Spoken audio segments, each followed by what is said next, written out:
Hello everybody, this is Dan, our Crazy Bad Cuber. In today's video, we're going to be checking out the MGC 3x3 from YJ. I'm guessing M stands for magnetic. I've watched a couple of videos on this. I am a little bit excited about it. I don't usually watch videos before I review things because I don't want my opinion being tainted by it. However, oh, that's interesting. However, I couldn't resist with this one because I accidentally watched one. And then I got the cube. And it was JR Cuber's one. So I'm interested to see if mine has one of the same properties as his, which is that the center caps are a little bit taller than the rest, and it almost feels like that already. But I'm really excited about this. It has primary internals. This is the box, by the way. It's a really nice box. You know, for a $15 cube, because this is only $14.99, they're really putting a lot of effort into boxes these days on flagship puzzles. So anyways, let's go ahead and open it up. Oh, also, hey guys, a lot of people have been asking me why I look up sometimes. Why do I look up with this new setup? And the reason for that is because there's an overhead camera and I don't have a display next to me, which is something I want to get, that shows me what this is. So I'm just making sure that I'm in frame by looking up. Sorry about that. Anyways, let's check this out. Already I'm liking the shades of this thing. So this is the shades of this puzzle, and we're going to go on with first turns. I'm expecting it to be dry, personally, and it is not. It's a little bit dry. I think DNM 37 would be great in something like this. Personally, I don't see Gravitas and Dignitas being used in this, because I typically use those as slow puzzles down. If anything, if I do use it, it'll just be sparingly. It'll just be a little bit. Extremely quiet cube right away. It feels a tiny bit small. What's the dimensions? So the Cubicle's website says it's a 55 millimeter cube and standard is 56. So that could be right. And it does look 1 millimeter smaller than a standard cube. But right away, first impressions of this is that it turns great. The magnetic strength is not like crazy magnetic or anything like that. So I really like that. Right now, I'm using the Huanglong 3x3 as my main, and the magnets are quite strong, but I did end up being able to fix that strength issue with some Dignitas and Gravitas to kind of create more friction so it's not as noticeable, and it works for me. But I still prefer a little bit less, although I do get great times on that puzzle, which is why I chose it. Extremely smooth puzzle. It is a really, really quiet puzzle as well, and I really enjoy that. I want to check out the pieces as well. They are primary.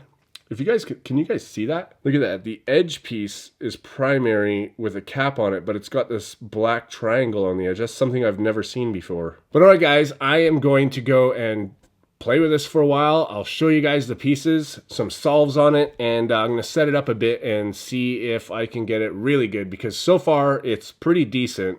It really does perform up to pars of a lot of these flagship puzzles that are like $30, $40, $50, and this is only 15 bucks. So I want to see what it can do. So I'll be back.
Wow, what a sequence of shots. That was really fun to make and edit. So the only thing I really did to this thing is add DNM 37. The tensions are perfect. I didn't need to do anything to the tensions. Out of the box, the thing is great. When I said that it was a little bit dry, it wasn't really that it was dry. It was more of the fact that it's a bit of a slower cube, and DNM 37 sped it right up to where I think it should be. Overall, this cube is really high performance. I'm shocked that it's only $15. And the puzzle is really smooth as well. It's really quiet. I'm not getting any corner twists whatsoever. This isn't 10 years ago, so obviously we're not popping the cube at all. I like the color scheme as well. I actually think that this puzzle is so good that I might even ask the Cubicle to send me a pack of stickers of my shades for this puzzle specifically, because I honestly really dig this thing.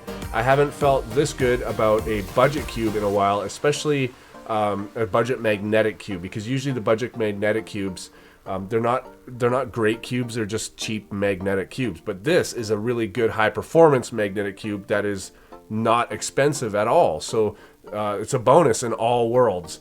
And as far as the magnets go, for me they're perfect. They're not too strong. I don't feel them while I turn, but they do their job, which is keep the cube stable and keep it in a cubic form so it doesn't deform in my hands. It's a totally awesome design.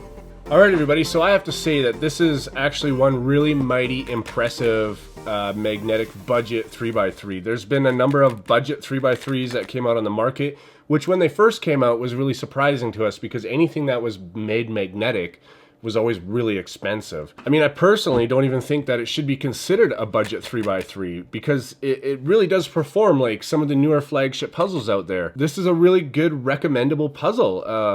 YJ did a great job on this, and they've been a long time brand. We've heard about YJ for basically ever since I've even been a cuber. I don't have anything bad to say about this puzzle, guys. This is a really good buy.